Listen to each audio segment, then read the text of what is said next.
l'introduction de ce message. 1 Thessaloniciens chapitre 5, verset 17.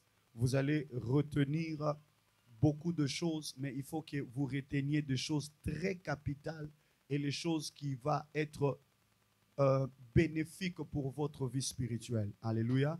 Et nous avons dit que nous sommes en train de nous enseigner sur l'initiation à la prière. N'oublie pas 1 Thessaloniciens 5, 17, la Bible dit priez sans cesse. Donc, prie et ne t'arrête pas. Quand tu commences à prier, tu ne dois pas t'arrêter. Alors, voici ce que vous devez savoir sur les 2 jours ici, parce que dimanche, nous commençons avec une deuxième virgule de ces enseignements. Alors, qu'est-ce que tu dois retenir de manière brève dans ces enseignements? Alléluia. La première des choses, tu dois savoir que la prière, c'est le dialogue entre toi et Dieu. La prière, c'est le dialogue entre toi et Dieu. Donc, quand on parle de la prière, nous voyons toi et nous voyons Dieu. Donc, la prière est faite à Dieu au nom de Jésus-Christ. Quelle est la place de Dieu dans la prière? Dieu, c'est celui qui nous donne ce que nous lui demandons. Alléluia. Quelle est la place de Jésus dans nos prières? Jésus est le facilitateur de nos prières. Alléluia. C'est-à-dire, nous, avec nos péchés, nous sommes séparés d'avec Dieu et Dieu ne peut pas entendre nos prières. Mais par Jésus-Christ, il permet à ce que nous puissions parler à Dieu. Voilà pourquoi il dit tout ce que vous demanderez au Père en mon nom. Alléluia. C'est comme si nous-mêmes, on ne peut pas demander à Dieu, mais quand nous passons par Jésus, c'est Jésus qui permet que nous puissions recevoir. Alléluia. C'est comme ça que j'avais expliqué que toute prière qui n'est pas faite au nom de Jésus, même si cette prière a des résultats, c'est une prière diabolique. Parce que la prière doit se faire au nom de Jésus-Christ de Nazareth. Donc, tu ne peux pas arriver à Dieu si tu n'es pas passé par Jésus-Christ. Est-ce que quelqu'un me comprend? Donc, n'oublie pas, très important, la prière, c'est le dialogue entre toi et Dieu. Mais ce dialogue-là entre toi et Dieu a un facilitateur. Je peux même, permettez-moi d'utiliser ces termes, je peux même dire Jésus est comme le commissionnaire, c'est lui qui te fait découvrir. Ce qui veut dire, si tu pars dans une église, tu trouves qu'on ne prie pas au nom de Jésus, sors de cette église. Parce que c'est Jésus qui est le centre, c'est Jésus qui est la ligne même. La Bible dit, personne ne peut aller au Père si ce n'est par moi. Donc Jésus est le chemin, Jésus est la vie, Jésus est la vérité. Alléluia. Alors voilà pourquoi dans cette prière-là, nous avons maintenant ce que nous avons dit, la prière individuelle. Ce qui veut dire, quand nous prions, la première des choses que tu dois savoir, c'est que individuellement, tu dois t'entraîner à parler à Dieu. Beaucoup de gens, ils prient quand on est à l'église. C'est comme notre culte d'intercession là. Oui, il y a des gens qui viennent que pour prier. Mais lui-même, il n'a pas développé la vie de la prière. Frères et sœurs, tu dois savoir une chose, que la prière passe avant tout de manière individuelle. Alors, la prière individuelle a des exigences. Comment faire? Qu'est-ce qui fait que tu puisses prier de manière individuelle? La première des choses, je nous avais expliqué, c'est que l'exigence de la prière individuelle, c'est l'objectif. Quand tu as un objectif dans ta prière, tu la prieras mieux. Mais si tu n'as pas d'objectif, tu ne prieras pas. Beaucoup de gens ne prient pas bien. Pourquoi? Parce qu'ils n'ont pas d'objectif dans leur prière. Tu dois avoir des objectifs tels que tu es là. Quand tu viens dans la présence de Dieu, quel est ton objectif? Alors, dans les objectifs, nous avons 2 objectifs. Nous avons les objectifs temporels et nous avons des objectifs que je peux appeler solides. Les objectifs temporels, ce sont le bien matériel. C'est lui qui prie pour les mariages. Tu remarqueras que le jour où il s'est marié, il ne prie plus. Alléluia. C'est lui qui prie pour les enfants. Le jour où elle tombe enceinte ou le jour où elle fait des enfants, elle oublie la prière. Mais c'est lui, en fait, c'est lui aussi qui prie pour les voyages. Quand il a ce qu'il a, vous sentirez que sa vie de prière, ces gens-là, je les appelle les chercheurs de la main de Dieu et non de la face de Dieu. Parce que celui qui cherche la main de Dieu, il cherche le bien de Dieu. Mais celui qui cherche la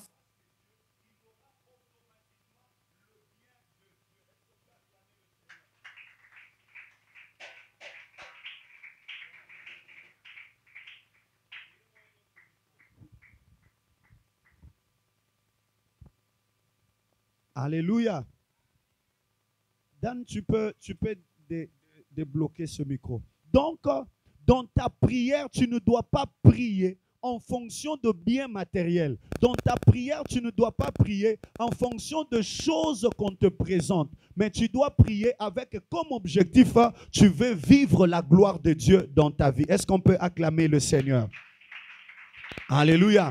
Mais maintenant, à part les objectifs, quels sont les éléments qui te donnent la force pour prier? Quels sont les éléments qui te permettent de pouvoir demeurer dans la prière? C'est la soif. Tout ce que j'ai dit hier là, c'est la soif. Frères et sœurs, David dit, comme une biche se soupire vers un courant d'eau. Tu dois désirer Dieu. Parce que j'ai dit, les objectifs, il y a deux. Il y a des objectifs temporels, il y a aussi des objectifs solides. Les objectifs temporels, ce sont le bien matériel. Dès qu'on te donne quelque chose, automatiquement tu oublies. Mais quels sont les objectifs qui vont te garder dans la prière? Ce sont les objectifs éternels. Les objectifs éternels, c'est quoi? C'est vivre dans la présence de Dieu. Les objectifs éternels, c'est quoi? C'est aimer Dieu toute ta vie. Si tu pries pour l'argent, le jour où tu auras l'argent, tu arrêtes.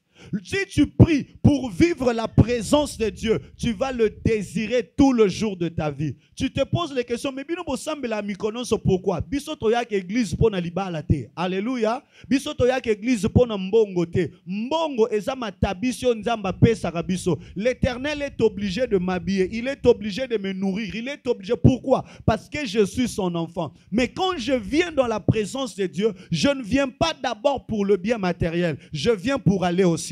Alléluia. Alors celui qui prie pour aller au ciel, il verra que sa vie de prière sera stable parce que chaque jour, aussi longtemps qu'il n'est pas encore allé au ciel, il demeurera dans la présence de Dieu. Alléluia.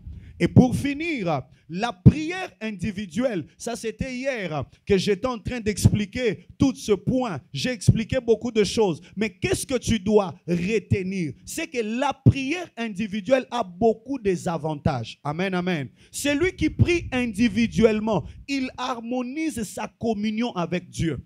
Tel que tu es là, la seule façon que tu as pour rester en communion avec Dieu, c'est la prière individuelle. Alors, il y a trois choses que tu dois savoir pour harmoniser ta communion avec le Seigneur. La prière individuelle ne demande seulement pas que tu ailles à la montagne.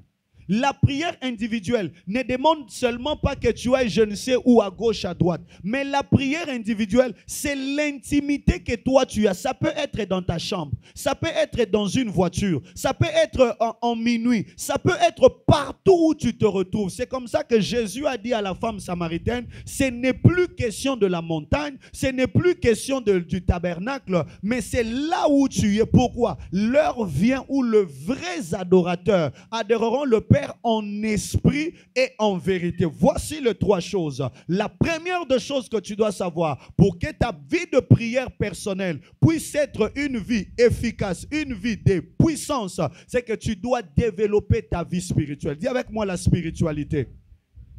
Il faut que ta spiritualité quitte le niveau le plus bas, que ta spiritualité aille au niveau le plus haut. C'est-à-dire tu dois adorer ton Dieu en esprit.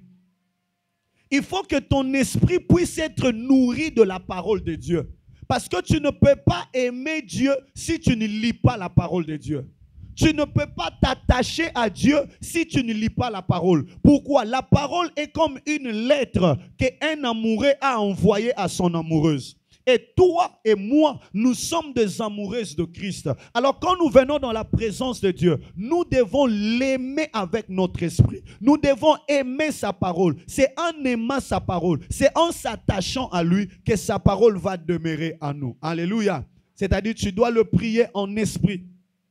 La deuxième des choses, si tu veux que ta vie de prière puisse être encore une fois de plus efficace, c'est que tu ne dois pas seulement t'arrêter en esprit, mais aussi en vérité. Alléluia. C'est-à-dire, tu dois te mettre comme si tu étais